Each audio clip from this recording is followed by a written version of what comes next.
here in the room. Thank you. Welcome everyone to West Basin Municipal Water District Water Policy and Legislation Committee and special meeting of the Board of Directors for September 15th. It is now 1 o'clock. I'm calling this meeting to order. And do we have a quorum, Mr. Assistant General Manager? Can please call the roll? I will call the roll. Director Don Deere. Here. President Gloria Gray. Here. Director Scott Houston. Director Tommy Favai. And Director Desi Alvarez. Madam Chair, we have a quorum of the meeting of the committee, but not of the special board meeting. Okay, thank you. Excuse me. Item 3, public comment. Do we have anyone from the public wishing to comment, please? Madam Chair, we have not received any requests for public comment, though this meeting is being held both in person and virtually. If there is any member of the public that would like to speak, please indicate by doing so by raising your virtual hand.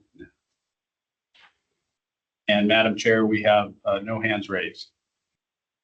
Thank you. Item 4, presentations. Do we have any presentations? We do not have any presentations today, Madam Chair. And thank you. Item 5, action calendar. Would you please introduce that item? Thank you. Happy to do so.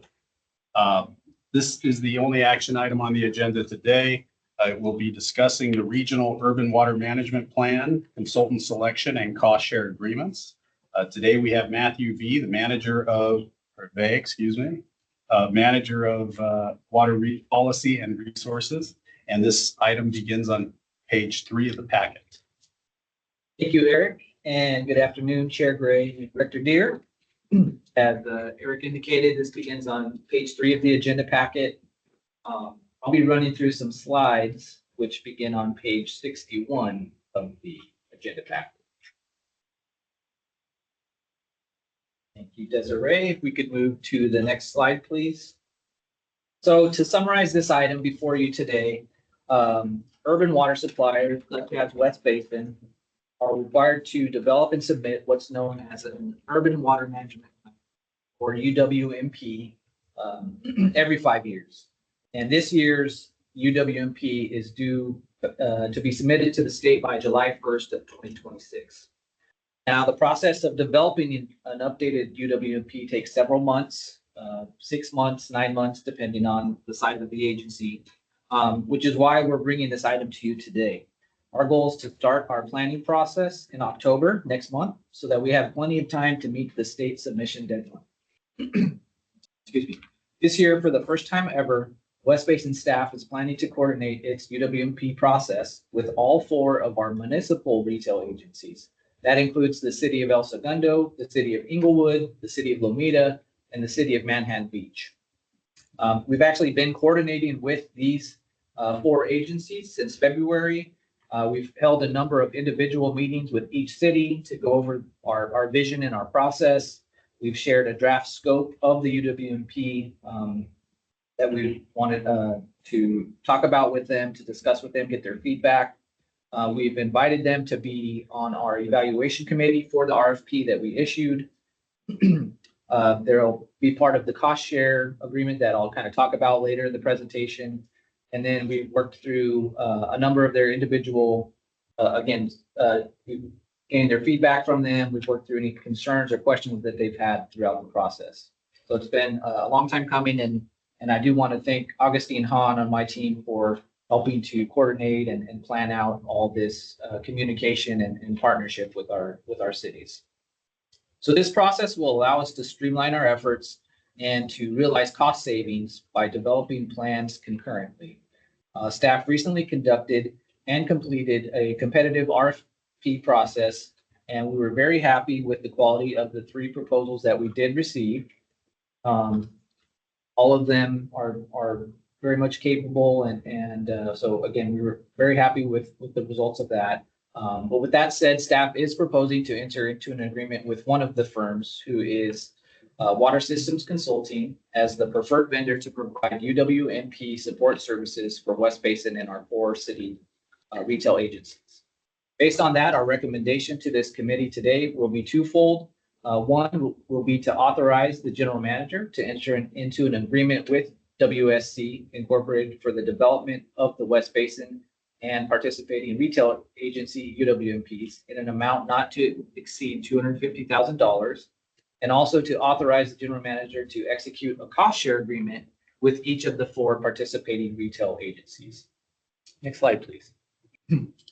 Just for some background on this process. So California law, the UWMP Planning Act requires urban water suppliers with more than 2,000 customers and or those who serve more than 3,000 acre feet of water annually to conduct a comprehensive analysis of its water resources portfolio every 5 years.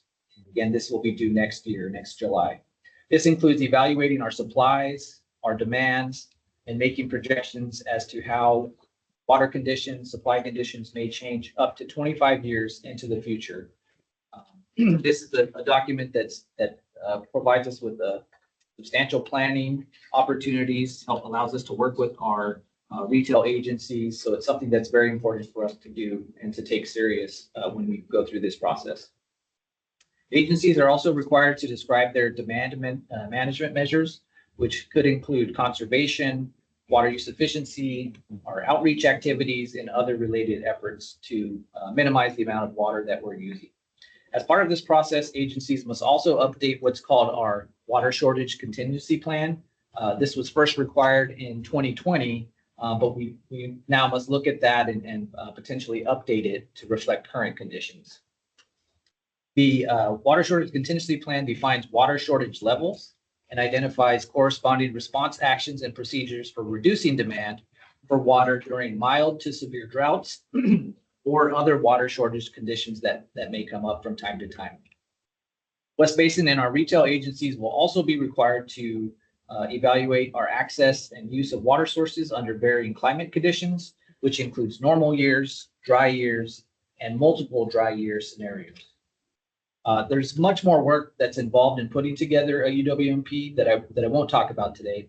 But as you can imagine, it requires a fair amount of coordination and communication with different parties. This includes our retailers, this includes Metropolitan Water District, Water Replenishment District, our retail agencies. And since West Basin is a wholesaler, this usually involves, again, coordinating closely with our retail agencies because they provide us with data, we provide them with data. So it's a good opportunity for us to partner with them. And that's why it's a great thing this year that some of this coordination will be streamlined by working directly with our city retailers throughout the process.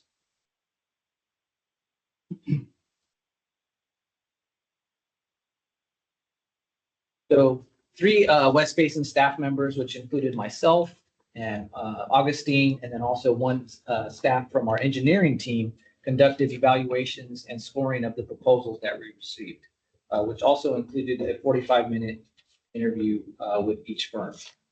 Sorry, I should have said we can move to the next slide. Sure, I'm on the right slide.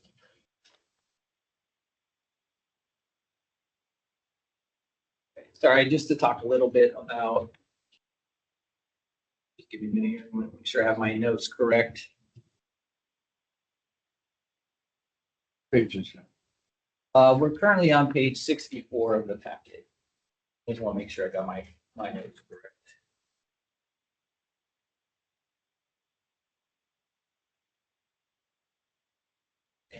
All right. Thank you, Augustine.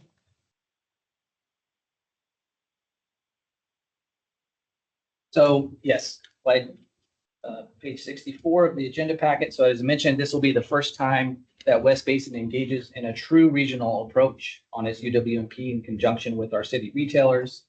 On past iterations of the UWMP, we still had to acquire data, as I mentioned, and other information from our retailers, but that was really more on an individual effort that required extra time and planning activities. Each agency was on its own timeline, So it did take some, a lot of planning and reaching out and following up with our retail agencies to get the data that we needed to produce the UWP. So this year's strategy will allow the 5 participating agencies, West Basin and our 4 retailers, to utilize one single consultant rather than potentially 5 separate ones, again, each with their own timelines. And just to give you an idea, last time, we started our process in January, but we had some retail agencies that didn't start till, later in the spring. So this will allow us to align our timelines a lot better in order to conduct planning, again, concurrently for all of the participants. Importantly, I do want to note that this allows us to capture synergies and efficiencies that would otherwise not be there going through individual processes. And then finally, it is expected to provide cost savings if you look at it from a global perspective to the group, since many of the tasks and data reporting will be uniform and shared.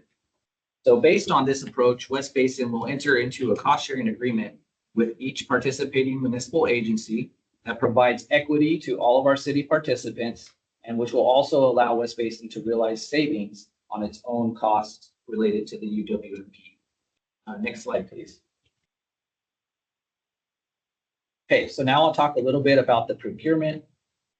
Staff issued a request for proposals in July of this year for professional water resources planning services.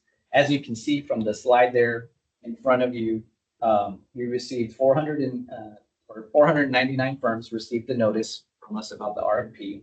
35 firms accessed the RFP, and 3 firms submitted proposals. Again, as I mentioned before, staff was very pleased with the quality of the proposals received this year. All of them were comprehensive and very well done. So again, we want to thank all of the firms that did submit proposals and interviewed with us this year. If you look at table A, you can see the 3 firms that submitted bids. Those were EKI, Environment and Water, SA Associates, and Water Systems Consulting. As I mentioned, 3 West Basin staff members sat on the evaluation panel and scored the proposals, which also included a 45-minute interview with each firm. Based on the evaluation process, staff scored the firms as follows.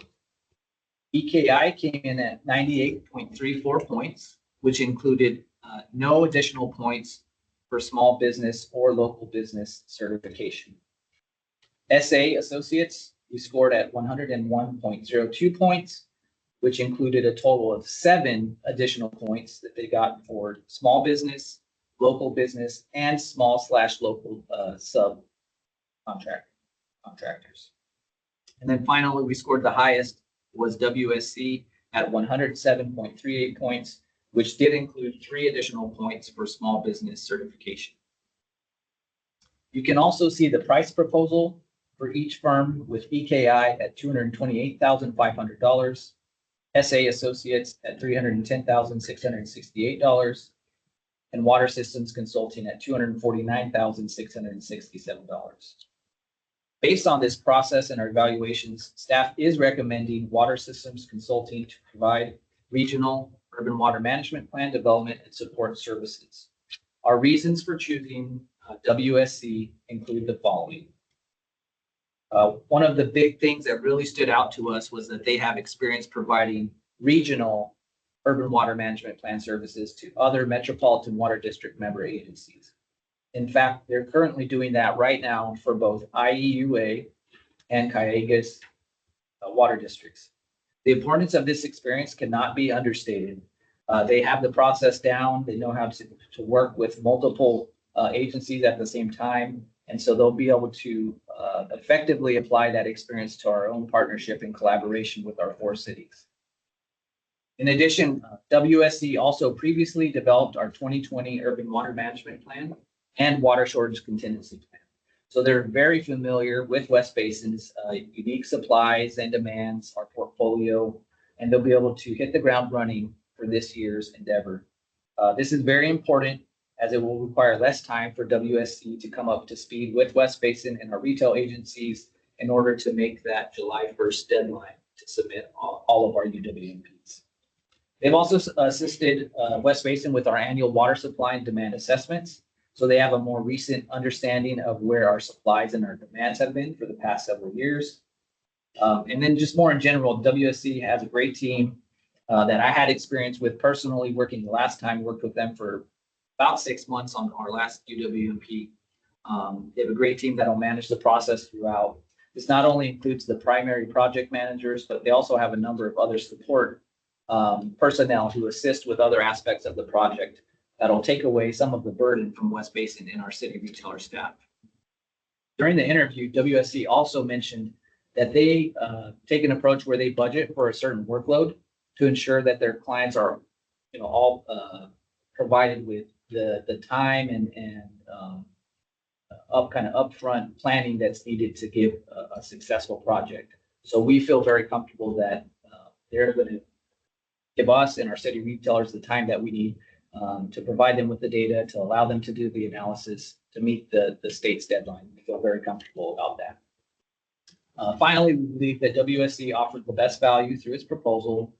They did a very effective job in the proposal and during the interview in describing how they'll be able to manage the project and to develop those efficiencies and synergies that will get the most out of this coordinated, concurrently run partnership approach. Next slide, please. So I've touched on some of these benefits to West Basin already, but again, just to reiterate, it'll allow us and our city retailers to meet our state requirements in a more timely and efficient manner. This is important as water agencies. In order to receive state grants, we have to meet that deadline. We have to be able to submit our UWMP to continue receiving state grants, of which we do have some right now. In addition, the use of a single consultant for all 5 entities will allow for concurrent planning that will improve data acquisition and sharing and should reduce the amount of interagency communications that are otherwise necessary when agencies are all doing their own individual UWMPs, again, on different timelines and with separate commitments. Again, I just want to highlight that this process is unprecedented and it really drives home that West Basin and our staff is committed to providing resources and assistance to our retail agencies that help them meet various regulatory requirements. Also, as I mentioned, this will help West Basin achieve some level of cost savings, but it will also do the same for our retail agencies on the whole, which is a good thing for all of the involved parties. Next slide, please. So I'll now review the fiscal impacts of this item. So under the agreement with Water Systems Consulting, West Basin will serve as the project lead and will hold and administer the contract. This means that West Basin will pay all of the invoices for services provided by Water Systems Consulting, but will then be reimbursed by each retail agency for their share of the project cost. In our FY 25-26 budget, our department requested $250,000 for 2025 UWMP consultant services. As I reported earlier, Water System Consulting's price proposal was just under that at $249,667. However, because of the cost share agreements that I talked about that we've developed with each of the 4 city retailers, each agency is expected to contribute $37,500 toward the total cost, which adds up to about $150,000 in municipal contributions to us. So that would leave West Basin with kind of a net impact of being responsible for the remainder of the agreement of just under $100,000 or $99,667 to be exact. So this means that we're coming in significantly under budget, while at the same time getting great services from our proposed consultant, Water Systems Consulting, and doing so in a regional approach that benefits our retailers and West Basin. Again, we feel this is a great value to our agency, and we're very excited and thankful to our cities for partnering with us on this year's UWMP. One last thing to note is our cities will also need to take this cost share agreement to their governing bodies, which we expect to take place kind of throughout October so that we can start the project kickoff in October. The last slide, please. I wanted to ask, Yes. you partially answered that. Are the retailers on board for this? Yes, they are. They all agree? Yes, we've gotten commitments from all 4 of them. Good thing. Yeah. Okay, so based on all of the above, I'd like to reiterate staff's recommendation. Again, that's one, to authorize the general manager to enter into an agreement with Water Systems Consulting for the development of the West Basin and participating retail agency urban water management plans in an amount not to exceed $250,000. And two, authorize the general manager to execute a cost share agreement with each of the participating retail agencies. With that, that concludes my report, and I'm happy to take any questions from the committee.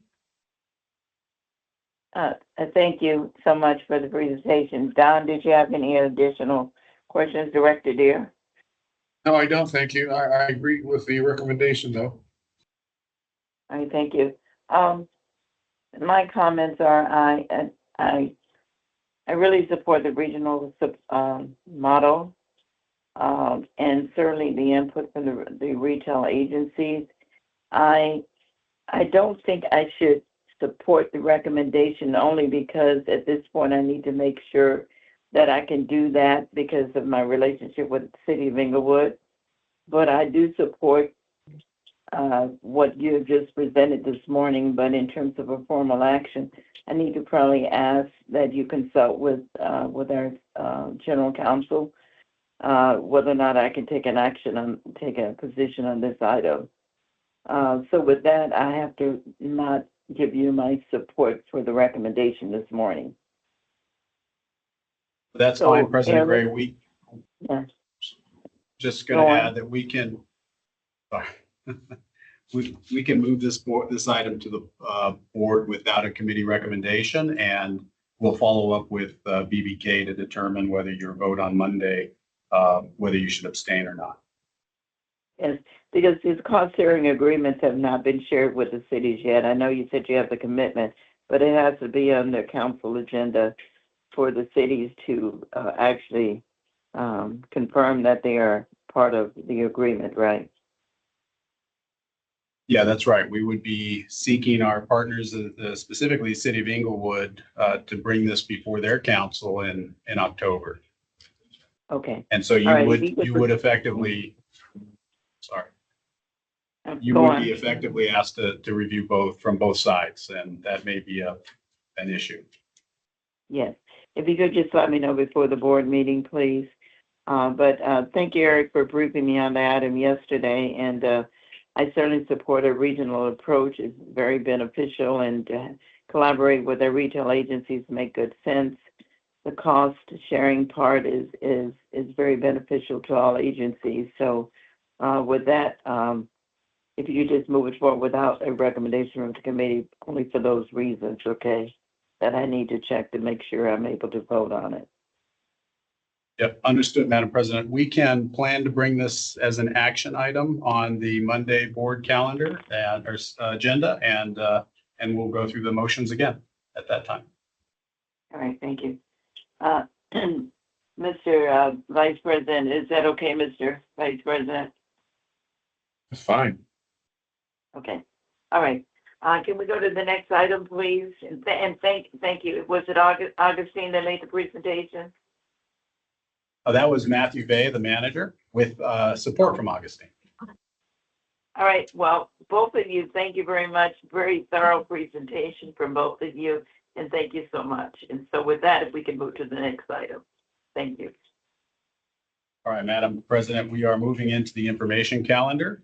The first item, 6.A, is a update on the Delta Conveyance Project Accountability Action Plan. And this item today is going to be presented by Augustine Hahn, Water Policy and Resources Development Analyst 2.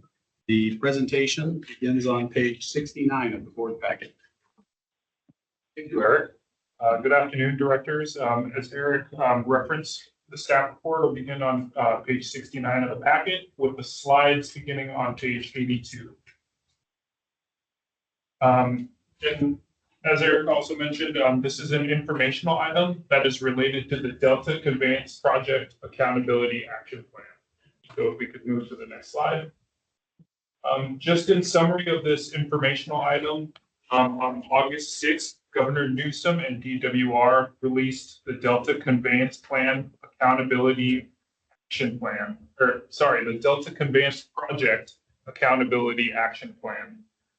This plan outlines processes by which Delta communities can hold DWR accountable to help avoid, minimize, or offset potential impacts of construction of the Delta Conveyance Project.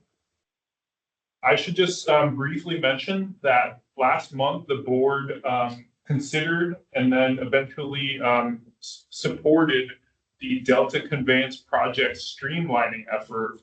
I will just mention that this accountability action plan is separate but related in that it is talking about the Delta Conveyance Project. Next slide, please. Just a little bit of background about the Delta Conveyance Project. The Delta Conveyance Project is the project which seeks to modernize the state water project. There have been many previous attempts to address issues in the Delta. You may be familiar with some of these names, which include the Peripheral Canal, CalFed, or the Twin Tunnels, or WaterFix, and now the Delta Conveyance Project. And so this current proposal is a downsized single tunnel proposal that proposes to move intakes to the north of the Delta from the south. Next slide, please. And so the Accountability Action Plan seeks to facilitate awareness and foster assurances on commitments DWR has made to Delta communities to avoid, minimize, or offset impacts of Delta Conveyance Project construction. The plan has 5 components that are listed on the slide before you. This includes components that have been developed through an extensive process, and we'll cover 2 of those components in greater details in the next slides. Next slide, please. And so component 2 is regulatory mitigation.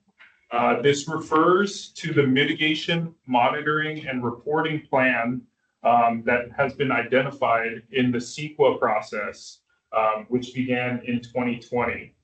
And so these MMRPs, or Mitigation Monitoring and Reporting Plan, MMRPs describe mitigation measures for significant impacts of DCP construction. These MMRPs were developed by DWR with input from the public, and that is a CEQA requirement. Slide, please. And then moving on to component 3, component 3 describes the community benefits program. You can find a fact sheet attached in your agenda report, but this was a process that DWR initiated back in 2021 to develop this its program. And through an extensive public engagement process, an implementation plan was released in August 2025. And so the community benefits program includes $200 million in funding for the Delta Community Fund, an economic development benefit, integrated benefits, and also community benefits agreements for these communities in the Delta. And so if we can move to the next slide. In summary, just wanted to reiterate that the Accountability Action Plan seeks to facilitate awareness and foster assurances on the commitments that DWR has made in the Delta communities. I think this plan also just illustrates the lengths that the administration and DWR has gone to engage communities in the Delta. And so this is just to remind folks of all of those efforts. And so this item is an information item, and so there's no staff recommendation associated. That concludes the report.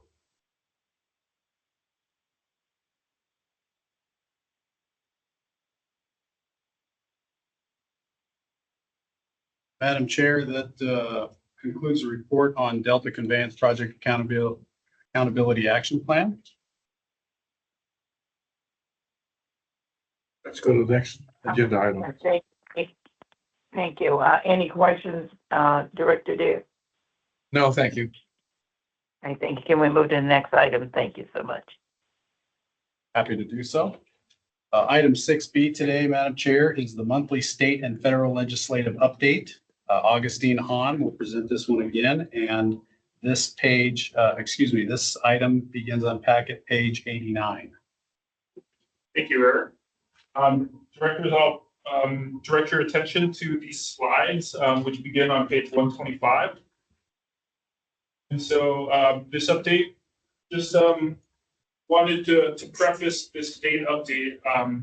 The update was submitted September 9th, which was the Tuesday in the final week of session, which ended last Friday. And so just wanted to let you all know that we'll be providing a more comprehensive review of the legislative session in months. And that some of this information was provided during a fast-moving environment. And so, yeah, in the final days of California's legislative session, negotiations among Governor Newsom, Assembly Speaker Rivas, and Senate Pro Tem McGuire are playing out, or did play out, largely behind closed doors, with little details released to the public or to stakeholders. Most of the attention had been on the high-stakes climate and energy policies. This includes potential reauthorization of cap and trade, the creation of a regional electricity market, new wildfire liability funding, and oil production measures, as well as $750 million transit loan package and responses to federal Medicaid funding cuts. Advocates and stakeholders across sectors are voicing frustration with the lack of transparency, while industry groups and environmental justice organizations warn against rushing through last-minute deals. Next slide, please.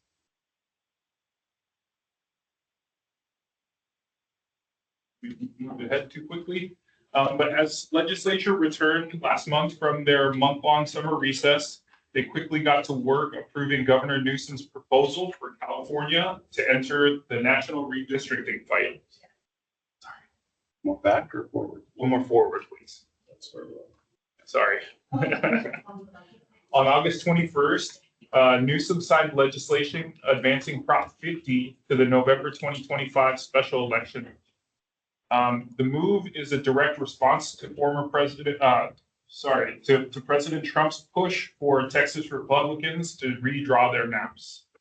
California's version will be triggered only if Texas or others adopt new district maps. And so things to watch out for here include legal challenges to Prop 50, campaign dynamics, polling and public sentiment, and also national implications of this action. Next slide, please. So a little bit more about the Delta Conveyance Project streamlining effort. As of September 10th, the DCP trailer bill effort has stalled. We just want to extend our kudos to the West Basin delegation, which was instrumental to this effort. We especially want to call out Assemblymember McKinnon and Senator Richardson for their leadership in this effort. Staff will continue to track these efforts related to the DCP, and we'll keep the board updated as appropriate. Next slide, please. So in August, the governor announced that the state's Sites Reservoir Infrastructure Project is advancing forward and has received a nearly $219 million funding increase from the California Water Commission. Just as a refresher, Sites Reservoir is a 1.5 million acre feet off-stream storage reservoir, which is a key component of the governor's water strategy. And that reservoir will capture water from the Sacramento River during wet seasons and store it for use during drier seasons. With this new funding that's been announced, Sites is eligible for $1.094 billion in Prop 1 funding. You'll recall that Sites received CEQA judicial streamlining, similar to what was being proposed for the DCP. And so, yes, we can keep the board updated on any developments related to Sites as well. Next slide, please. So on September 12th, legislature passed its Prop 4 expenditure plan for the fiscal year 25-26. You'll recall that Prop 4 was the climate bond that passed in November 2024. This was the largest climate and water bond to date, with a price tag of $10 billion. The legislation that created Prop 4 was also authored by Senator Allen, a member of the West Basin delegation, and West Basin did have a support position on this. Noteworthy parts of the fiscal year 26 expenditure plan include $153 million for water recycling and $183 million to improve water quality or help provide a clean, safe, and reliable drinking water. Next slide, please. It's an update on some legislation for you. SB 72 by Senator Caballero aims to transform the state's water management approach. The SB 72 would establish necessary statewide water supply targets. It would require the state, water community, and stakeholders to work together to develop a comprehensive long-term water supply solution. It would enhance the California Water Plan to drought-proof the state. And it would also complement Governor Newsom's water supply strategy to ensure water supply planning targets and actions extend beyond any single administration. SB 72 also was supported by the West Basin Board, passed the Assembly floor, and is now headed to the governor's desk for his consideration. This bill was co-sponsored by CMUA, CSAC, or California State Association of Counties, and California Council for Environmental and Economic Balance. Next slide, please. So we'll provide a brief overview of some of the other bills now that the legislative session has ended. SB 350 was a bill regarding water rate assistance programs. And this bill died in committee and is no longer active. SB 31 was a piece of legislation regarding recycled water. This bill seeks to expand the use of recycled water by clarifying recycled water policies. This bill passed the Assembly and it's also on its way to the governor's desk. The West Basin Board also did take a support position on that bill earlier this year. Another bill that the board has supported is SB 454 by Senator McNerney. This is to create a PFAS mitigation program. And this bill also has passed the Assembly and is also on the way to the governor. SB 601 is a bill by Senator Allen, a West Basin delegation member, regarding waste discharge. This bill seeks to create waters of the state in a Trump-proofing type of effort.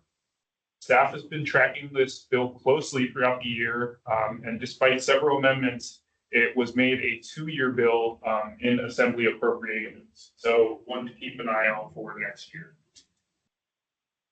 AB 580 is a bill related to surface mining and to Metropolitan Water District. This is also a bill that the West Basin Board has supported earlier this year, and this would provide Metropolitan the authority to prepare a single plan for its operational activities related to the Colorado River Aqueduct. And that bill has passed the Senate and it's on its way to the governor as well. One bill that's not listed on the slides is AB 523. This is related to the proxy vote at Metropolitan Water District.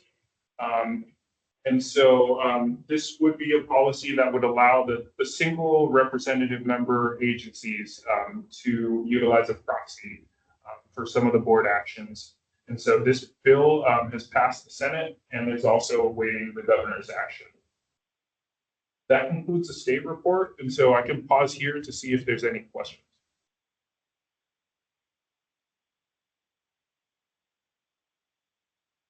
Thank you, Augustine. Director Dare, any questions? No, thank you. Okay. I wanted to ask a question regarding the bill number 4, right? 50. Did you say that would only happen if the other states started changing their boundaries. Is that what you said, Augustine? That's correct, yes. There's language in there that says that it would become operative only if other states revise their maps. Did they name the other states? Um, I don't believe that the bill language expressly mentioned a state, but I believe they're alluding to Texas and to others. But it's not specific in the bill. And if that does not happen, is that legislation mute after, if that does not happen? That's correct. Okay. All right. So does that mean there's an ending date to that bill? Or it's only triggered if that doesn't happen, the action doesn't happen? Sure, yeah. I think those are details that we would have to follow up with you on. Is that great? We If can you- get the answers to that.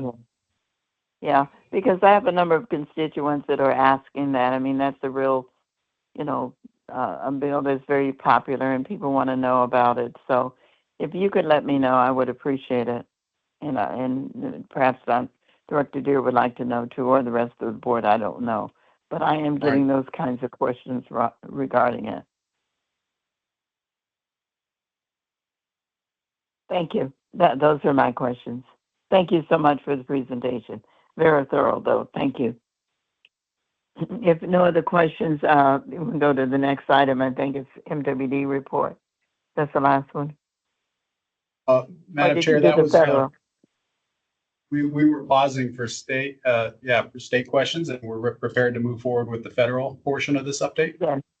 Yes, thank you. I didn't mean to. Thank you. Thank you, Eric and directors. And so the federal update, if we could move to the next slide.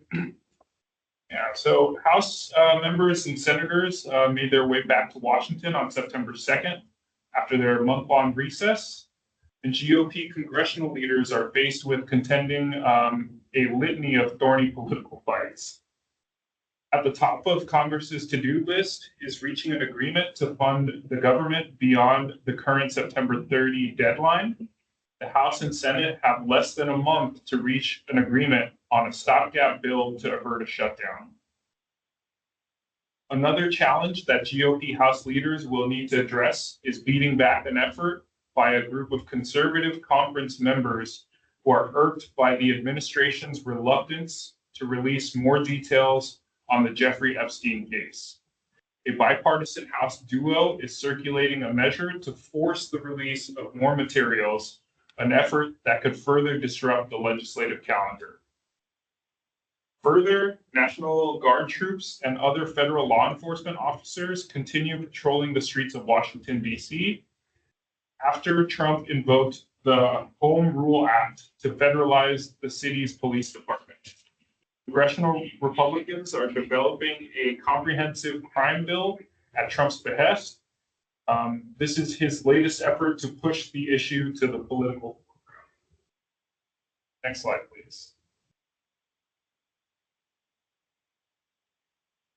And so on September 4th, the House of Representatives narrowly passed its version of the fiscal year 26 energy and water spending bill by a vote of 214 to 213, a margin of 1, with no Democratic votes. Of note, the House version includes deep cuts to renewable energy programs at the Department of Energy, but does not have deep cuts to programs that might be of interest to West Basin, which could include the Army Corps of Engineers, wind funding for water storage or Title 16 projects, water smart grants, conveyance and canal subsidence funding, and also Colorado River drought contingency funding. However, to get to a final measure, congressional Republicans will likely need to temper the bill's reductions to gain support of Democrats in the Senate, and that is to pass the Senate filibuster. Next slide, please.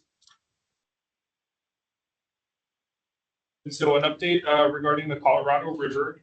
Key Colorado River Basin state officials are concerned that continued disagreement over which states must absorb the pain of future cuts to water supplies drawn from the Colorado River threaten the ability for a resolution by a mid-November deadline set by the Department of Interior.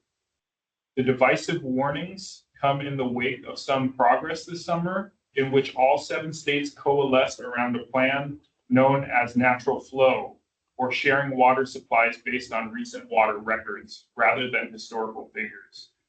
But as negotiations have shifted to how much water each basin would be allowed to use under that plan, along with how much would remain in storage in reservoirs and to provide hydropower, discussions have pivoted back to mandatory reductions. So a new long-term operating plan must be in place by October 1, 2026, which marks the start of the water year 2027, but it remains to be seen if those deadlines can be met. Next slide, please. And so moving on to an update about the Waters of the United States rule, the Trump administration will soon propose a new Clean Water Act rule that could eliminate federal protections for many wetlands across the US. Under the proposed rule, the federal government would regulate wetlands only if they meet a 2-part test. They would need to contain surface water throughout the wet season, quote unquote, and they would need to be abutting and touching a river, stream, or other water body that also flows throughout the wet season. Slide, please. There's also been activity regarding the Trump administration's appointments. Just have some high-level updates for you. EPA Region 9 Administrator Josh Cook has resigned after less than 6 months. And also, the Senate Republicans are changing rules to streamline the confirmation of the Trump administration's nominees. Some of which are relevant to water. And those include Jessica Kramer, who is nominated to be the Assistant Administrator of the EPA Office of Water, and Catherine Scarlett, who is nominated to be the White House Council on Environmental Quality. So far, Democrats have insisted on confirmation by unanimous consent or voice vote. This has been a strategy the Senate Democrats have utilized to stall some of these appointments. We can move to the next, the last slide here. On August 29th, the White House began to review an EPA proposal to revise the rule regarding the collection of PFAS data. The 2023 Toxic Substances Control Act mandates the collection of data regarding PFAS production and varieties to assess health and environmental risks. The EPA Administrator Lee Zeldin, a Trump appointee, provided a quote which kind of alludes to incorporating business perspectives into the rule revision. And so you could see his quote on the slide before you. This concludes the update, and I'm happy to take any questions if there are any.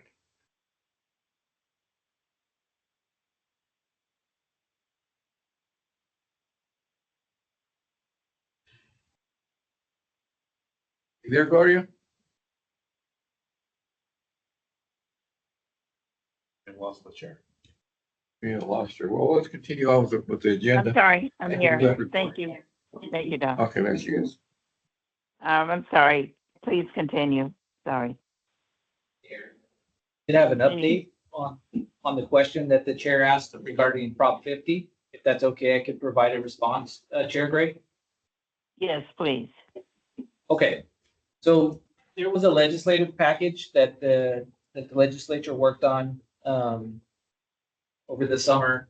And the way that it worked was there's about 3 separate bills that led to Prop 50. The first was an Assembly Constitutional Amendment 8. And that allowed Californians the ability to adopt a new temporary congressional map that is aimed at neutralizing President Trump's power grant only if the states of Texas, Florida, Indiana, or any other Republican-led states were to redraw their maps or engage in what they were calling gerrymandering. So Texas, Florida, Indiana, but then any other Republican-led state as well. If none of those states went forth with changing their maps, then California's effort would essentially stop at that time as well. I think that that answers your primary question. There's a couple other bills that also led to putting the Prop 50 onto the ballot. And then there was also another bill that actually established the temporary congressional district maps that would take effect only, again, if one of those other states were to adopt their own maps. Regardless, up until 2030, until the next census, that is when these maps would be in effect.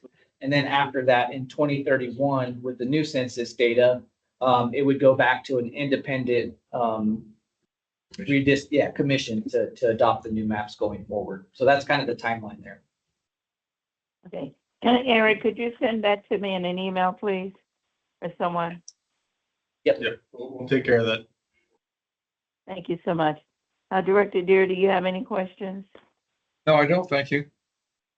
Hey, thank you, guys. So can we go to the next one, please? Happy to do so, Madam Chair. This is our final item, the monthly Metropolitan Water District Program Update.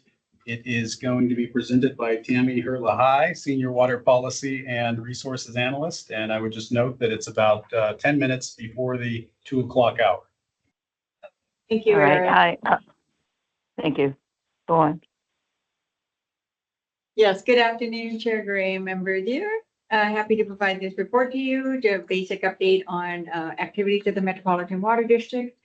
And the report does begin on page 154 of the committee packet, and then we have PowerPoint slides to assist with the reporting. Thank you. We can go to the next slide, please. So I'll just touch upon the local supply exchange framework. The board authorized this new program. It will allow agreements between member agencies to facilitate water delivery exchanges. So from this effort, there was an ad hoc committee working group that was formed among the member agency managers. They review specifics regarding finance, water resources, and engineering. So this concept of this new program emerged from the water resources sub-working group. And that went to the board for information in July, and then in August, the board had approved it. Next slide, please. So the way the program would work is that the seller would produce and consume the local supply within their service area. And then in exchange, Metropolitan would deliver the imported water equivalent to that local supply amount to the buyer's connection. The seller and buyer would enter into an agreement to coordinate the sale and exchange of the water. Then Metropolitan and the seller would enter into an agreement. The seller would purchase the Metropolitan supplies which would be sold to the buyer. The seller would receive payment from the buyer for that local supply they are selling, and that buyer would receive the delivery and the benefits of the Metropolitan supply that they have purchased. Next slide, please. Pure water. I'm sorry. Putting back up for pure water. Is there another one? Oh, we just moved that one. I'm sorry. Thank you. Sorry, skipping along here. So just an update on the ad valorem tax rate. The Metropolitan Board had adopted a resolution to levy an ad valorem property tax at a tax rate of 0.007% of assessed valuation. As you know, Metropolitan collects the property taxes to pay for debt service on general obligation bonds and to pay a portion of the state water contract obligations. Metropolitan staff have reported that based on Zillow's single family home value index for the 6 counties in Metropolitan District, the average home value in the service area is approximately $892,000, and the AV tax collected would be approximately $62 annually. Next slide, please. Regarding assessed valuation, each year, as you know, Metropolitan receives a certified assessed valuation from county auditors. And this is to determine how many representatives each member agency has on the Metropolitan Board. So based on this year's assessed valuation, the number of directors for each member agency does remain the same. For West Basin vote entitlement, for fiscal year 25-26, it is 7.01%. This is just a slight decrease compared to last year at 7.08%. And then there's more details on this report included in the committee packet under attachment A. Next slide, please. So just a look at upcoming board items. This is a schedule. They will be having more meetings coming up later this month. Tuesday, September 23rd will be a full day of meeting. They will be providing an update on the pure water cost estimate. Later in another committee, they'll be talking about the Bay Delta Watershed Project update and a report on the Delta Conveyance Design and Construction Authority meeting. The following week on September 30th will be a subcommittee on long-term planning processes and business modeling. Next slide, please. So here's a look at the current water supply conditions, and these are graphics that Metropolitan maintains on a regular basis. Just in light of the time on this meeting, I know we're about to wrap it up soon, so I'll just close here. I'll just summarize it in that Metropolitan still continues to have a healthy storage in their reservoirs, and they're able to meet all the water supply demand for the member agencies. So thank you, and I'm happy to answer any questions you may have.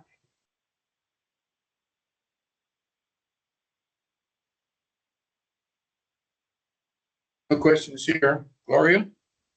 Yes, any questions, Director Deere? Oh, Can you hear me? All right, Yes, I don't ma'am. have any questions, but thank you. Madam Chair, that wraps up the information calendar. Do not All have a right, closed then session today. All right, and director's comment, Director Deere, you have any comments?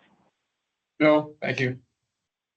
All right, thank you to staff for all the reports this morning, this afternoon, and with that, Eric, is there anything else? No, ma'am. We have a couple of action items, some of which we'll follow up via email and some of which we'll discuss ahead of Monday's board meeting. All right, thank you very much, and this meeting is adjourned. Thank you so much. Thank you. Thank you. Bye-bye. Bye.